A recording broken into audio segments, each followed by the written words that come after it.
You're listening to the Options Insider Radio Network, the home of the Options Podcast. For more quality options programs, visit theoptionsinsider.com or search for Options Insider Radio Network in your podcast provider of choice. Listeners can also access all of our programming through our mobile app available in the iTunes and Google Play stores. Select programs are also available via live stream at mixlr.com/options-insider.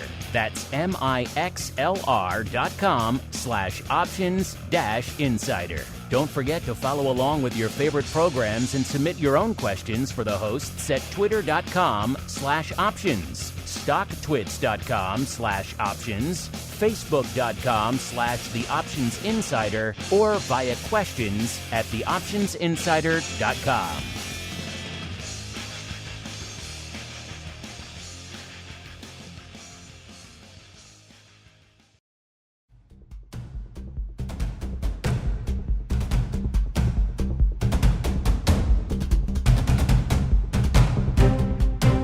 It's time to pick the brains of the thought leaders who are shaping the derivatives markets. From exchange leaders to brokerage CEOs, rising fintech stars, market-moving traders, and so many more. We'll sit down with them all for the benefit of you, the listener. Now it's time to roll out the hot seat for another Options Insider radio interview.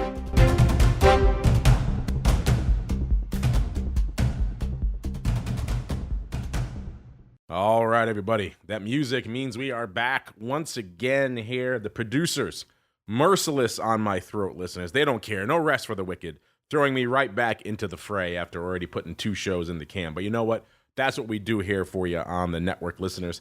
Feeling a little bit under the weather after my sojourn to the Southern Studio last week for the STA National Conference. Nonetheless, stay tuned to a lot of great content hitting from that. Some of that has already hit the pro side already. You can find that for yourselves, theoptionsinsider.com/pro, as well as, of course, Options Oddities, Pro Q&As, all sorts of other great exclusive content. But joining us today in the old hot seat, I am pleased to welcome him back. It's been too long. It's been 2 years since we've last caught up with Mr. Mead Wells, the co-founder and chairman of A Leg to Stand On, a.k.a. ALTSO. Mead, welcome back to the Options Insider Radio Network. Thank you, Mark. It's a pleasure to be back, and I'm sorry you're not feeling well, but you sound great to me. So I suffer for my art and for the listeners here, Mead, at the end of the day. It's all about the listeners at the end of the day. But let's start. It's hard to believe it's been over 2 years since we've chatted, you and I, here on the network. So obviously a lot's gone on in the network. We have new shows, new listeners since then. So catch our listeners up who are new. What the heck is ALTSO? What are we talking about here? So ALTSO is an acronym for A Leg to Stand On, which is the name of a 501c3 nonprofit that was started over 20 years ago that helps children in developing countries by providing free prosthetic limbs, physical therapy, and mobility aids. So we work across the world and help underprivileged children have an opportunity at having their mobility and all the wonderful benefits that come along with that. So that is a leg to stand on.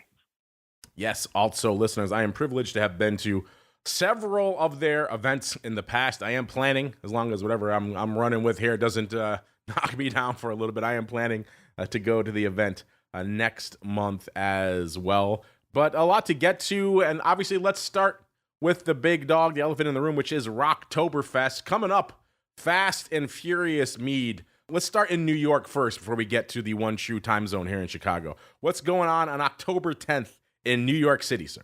So October 10th, we're having our 21st annual Rocktoberfest at the Hard Rock Cafe in Times Square. And Rocktoberfest is a really fun opportunity for essentially finance professionals to perform in bands that are playing all sorts of rock and pop sets of music in front of an audience of their peers. And these are like hedge fund professionals, investment bankers, traders, the whole gamut. And you'd be surprised at how good these guys are. You know, like I said, I don't think it's surprising, but you know, you don't think of people in pinstripe suits being great on stage, but they actually are very musical, very talented, and type A personalities. So, the shows are actually really entertaining, really good, and all of that is to raise awareness and funds for a leg to stand on. So we're very grateful to them, and it's a really good opportunity to see some good music and to network and meet some people in the industry and do all this for a good cause. I must admit, Mead, when I went a few years ago for the first time, I was a little bit skeptical. I was like, how good, as you mentioned, can these guys in pinstripes be on stage? I expected, let's say maybe a middling effort. No, these guys and gals really bring it on stage. I was surprised. Rocking out on guitar, singing, doing covers of songs you actually heard of that actually sound like the song. So I was impressed just from that perspective, Mead, at how much these guys and gals really bring it at the event every year, sir.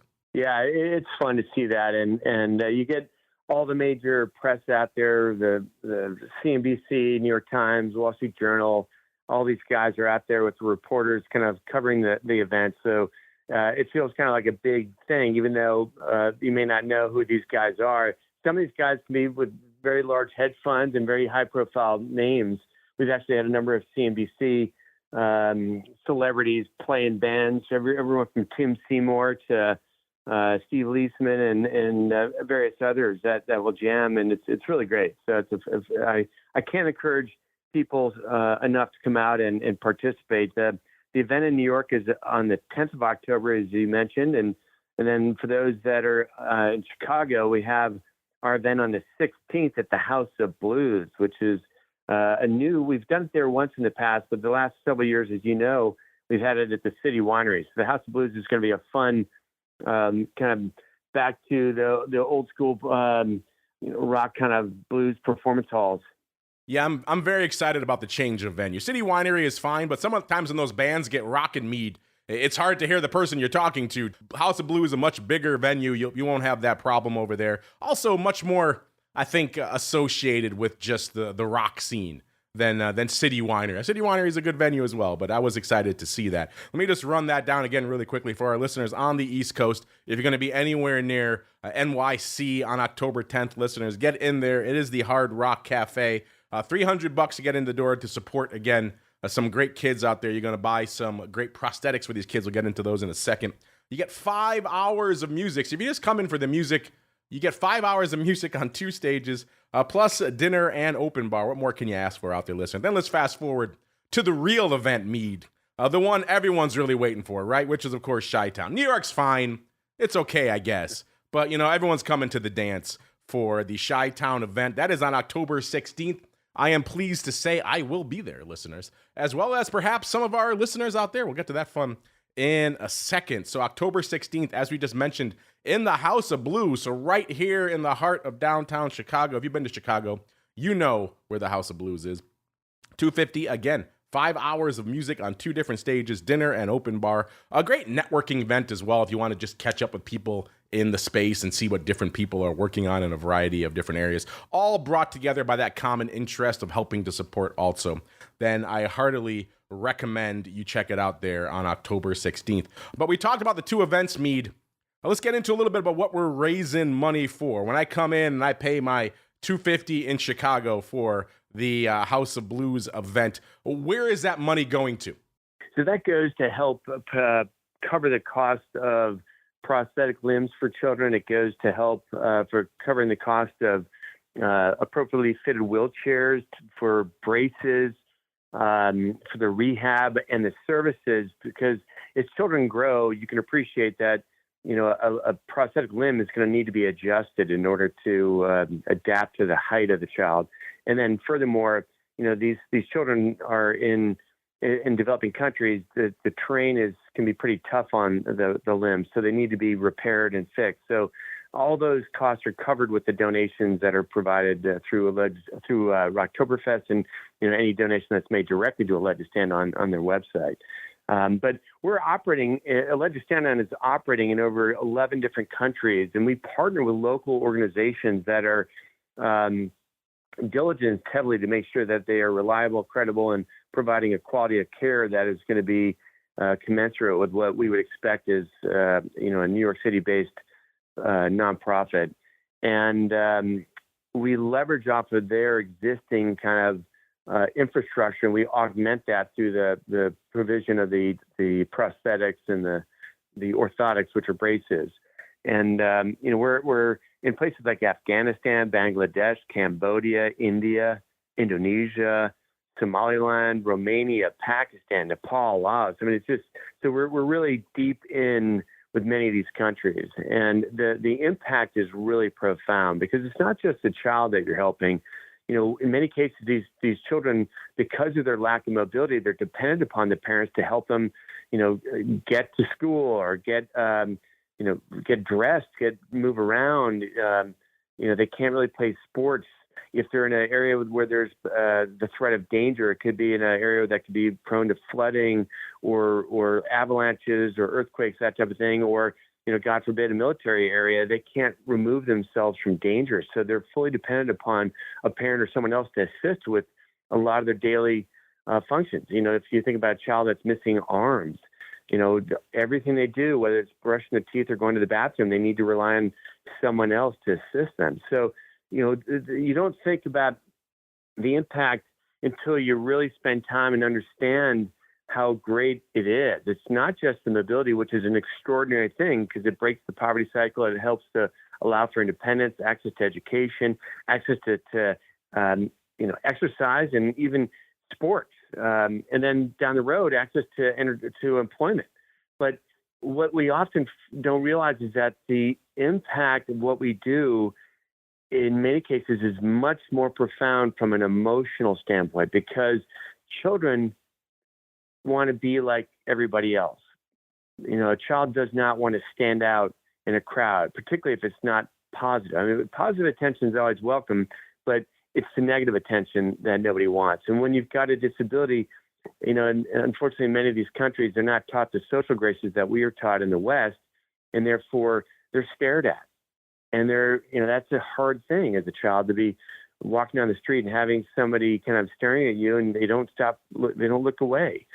So, when we provide this support or these services, we're giving a child a chance to be like everybody else and to be anonymous, to disappear, which is in many cases all they want. They just don't want to be stared at.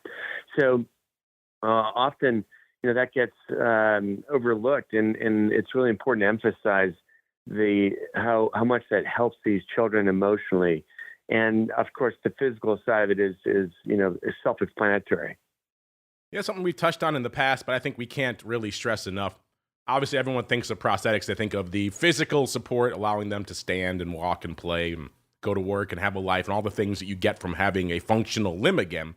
But you're right. In these parts of the world, the social norms are different. Maybe some of these kids have been judged somewhat harshly because they're missing a limb through no fault of their own. So there's a psychological element that comes into play here with these limbs that maybe people who are just looking at it and saying, okay, I'm going to buy some prosthetics for kids who are missing limbs, they miss out on that. But I think the psychological part might be equally, if not more important, Mead. Absolutely. I think, I've seen situations where, for as an example, there's a young girl, maybe 12 years old, 15 years old, beautiful girl. She was flying a kite that her grandfather made for using, components from a junkyard. He was kind of piecing together various things, materials that he'd found, and the line of the kite was made with a wire. And of course, a big gust of wind came along and blew that kite into electrical lines, and it sent a jolt of electricity down the metal wire, and it literally blew off her arms just beneath her shoulder blades, and it torched, it burned underneath her chin and in her torso. And here she is now without any arms, and her skin is terribly disconfigured because of the burn scars. And when she walked down the street, her sari, which is this is an Indian girl, and her sari, which is the common kind of dress that girls will wear, was the arms were pinned up, the sleeves were pinned up. So it was very clear that she had no arms. And she was the victim of a lot of just negative attention. And when we fitted her with the prosthetics, the first thing she did, the prosthetics that we gave her were upper extremity, arms that had opposing shoulder blade straps, so she could wrap a strap around both of the opposite shoulders and she could flex her shoulders back and forth, and that would create a pinching mechanism with the hand of the prosthetic. And when she realized that she actually was getting functionality, the first thing she did was start to cry, and she lifted up the hands of the prosthetics by just lifting up her shoulders, and she realized that she could shield herself from being looked at, much like you would naturally if you're starting to cry. People will cover their face because they don't want to be seen crying. And when she realized she actually was able to do that, the sense of relief was just uncontainable, and she just broke out into convulsions. The nurses asked her if she was okay, and she was saying yes, in between sobs, and she started to explain that every day, all day long, when she gets up, she needs to ask someone for help to go to the bathroom, to put on her clothes. If she has an itch or a scratch in the most personal places, she has to have help to deal with that. I mean, every single thing, to be fed, to wipe her nose, to rub her eye, to itch her ear, everything she needed to ask for assistance with. And so while the prosthetics didn't give her 100% functionality, it might have gotten her to 55%, maybe 60%. The value of that was so profound because it was a relief. It was an independence that had value beyond what we could ever imagine when we have all of our limbs. So that is just one story where you can kind of get a sense of how much it's helping these children just to emotionally to have the functionality. We talk about, supporting these kids emotionally, as you said, but you guys have also been on the front lines really with some cutting edge science in the prosthetic space. Explain to our listeners a little bit about the Joshi prosthetic that you've developed and how you've been able to effectively develop a low-cost prosthetic that you can use around the world. Yeah, that's great, Mark. The Joshi is a limb that we've designed with our prosthetic engineers, and it's named after one of the first the first prosthetic engineer that we worked with, Dhiren Joshi in Ahmedabad, India, who's just a wonderful, wonderful human being, and he's helped hundreds of thousands of children over his tenure as a prosthetic engineer. And he's been so dedicated and selfless working with us over the last 21, 22 years. So we thought it was appropriate to name it after him. But it's a universal modular prosthetic lower limb that's made from very durable, upcycled materials. And it looks high tech, and it is high tech. And so that's also, it's almost like a positive stigma, whereas the old prosthetics could look very, very like scary, almost intimidating. And so the kids actually like to show this off. And it has a foot that appears to look like a real foot, and it's got a socket for the stump of the lower part of the limb to go in. And it can navigate rugged terrains. It's light, and so it's light enough for children of all ages to use. And it's designed to be used in very difficult and a variety of terrain climates. So you've got climates that can be very, very hot, and you can have very rough, like non-paved terrain. And this kind of satisfies everything. And so what we've done is, in designing it, we were able to go to manufacturers and get the price negotiated down to $150 per limb. And so, when you compare that to what it costs to get a limb in the United States, a similar limb might be several thousands of dollars. And here we're able to get it for $150. So that $150 that someone donates through Rocktoberfest buys a limb and allows for that to be serviced over several years. So that's an incredibly impactful use of funds. And we felt our model used to be raise money, and then we'll give money to their project partners in the different countries, and they can use that to buy the componentry and then, provide the services. But we wanted to make sure that everything we do is watertight and that there's no ability for anyone to use the funds that are given to us for any other purpose. So by providing the limb kits directly, they can't abuse the system, or it's much more difficult to abuse the system. Therefore, we know that the products that we're providing are going for and being used for the purpose and for no other purpose. So it's a way to control and manage risk, in addition to making sure that the quality of product in terms of prosthetic meets our standards and will be maintained. Well, that certainly is a lot of fascinating information. And for our listeners out there, I know we have listeners all over the globe, Mead. Maybe they can't be in Chi-Town on October 16th or in NYC for October 10th. But really, you want to go to the Chi-Town one. Who are you kidding out there? How can they get on board to support A Leg to Stand On, Mead? So on our website, which is, again, the acronym for A Leg to Stand On, it's ALTSO.org. There's plenty of information on ourselves. There's our financials are on there. Everything we do is transparent because if you've worked hard to earn that money, you should know exactly where those dollars are going and know and feel confident that they're being used for the purpose that they're intended to be and represented to be used for. But on the website, you can also learn how you can help and you can donate. Obviously, that's a very straightforward way to do it. So you can contribute by sending a wire, sending a check, using a credit card. There are all sorts of, money transfer mechanisms. You can give crypto, and you can also pledge. Now, we always encourage people to give in non-monetary ways, by holding, events that help A Leg to Stand On gain awareness and support through leveraging their relationships. Have a bake sale or a walkathon or a wine tasting if that suits you, and use it as an opportunity to teach friends and we find teach children, because children in the West, particularly in the United States, they're very privileged and they don't see disabilities often on the streets because we have a great medical system, relatively speaking, and we solve for that. So it's really important for kids to realize how fortunate and how blessed they are to have their mobility and the functionality of all their limbs.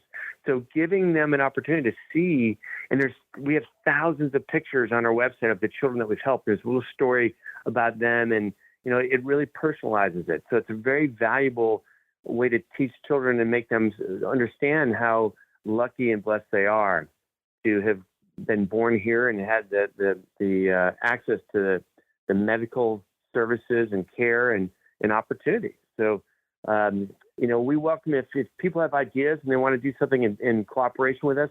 We're a small organization because we want to keep our costs to a minimum, but we encourage you to reach out by email or even call us. All of our information is on our website, and we're happy to partner to help promote what we're doing and leverage your willingness or someone's willingness to get behind the organization.